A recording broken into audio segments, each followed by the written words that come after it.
अब आ जाते हैं साइंटिफिक पैराडाइम की तरफ से। साइंटिफिक पैराडाइम क्या कहता है? ओके, जारी बात है, पैराडाइम वर्ड यूज हुआ तो इसका मतलब है कि फ्रेमवर्क या मॉडल वर्ड, ये वाला फ्रेमवर्क और मॉडल वर्ड तो यहाँ पर यूज होगा। कोई भी ऐसा फ्रेमवर्क या मॉडल या सांचा या तौर तरीका या स्ट्रेटेजी जो कि हमें एक्सप्लेन कर पाए किन किन चीजों के बारे में? प्रॉपर्टीज ऑफ मटेरियल्स के बारे में।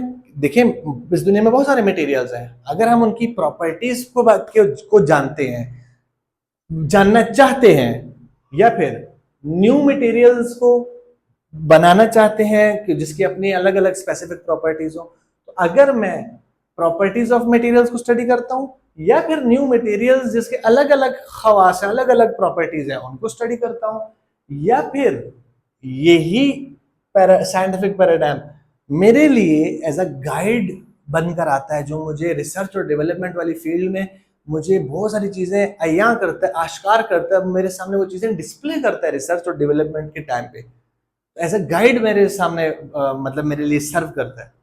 या फिर बिहेवियर ऑफ केमिकल्स या उनके इंटरेक्शन के, केमिकल्स के आपस में बिहेवियर्स कैसे हैं, इंटरेक्शन करते वक्त इनके बिहेवियर्स कैसे हैं।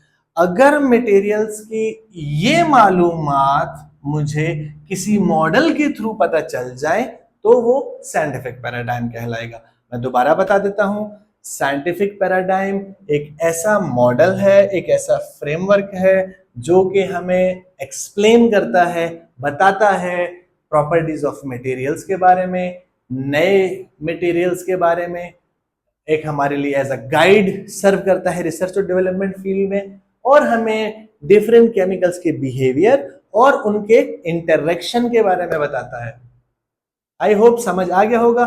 ज्यादा मुश्किल टॉपिक नहीं है, न्यू कॉन्सेप्ट है, न्यू टॉपिक है, अपडेटेड चीजें हैं, इसलिए थोड़ा बहुत आपको शायद कंफ्यूजन हो। हम जैसे ही चैप्टर आगे प्रोसीड ऑन करेंगे, ये सब चीजें आपके लिए मजीद आसान से आसान तर होती जाएंगी। Simple as that.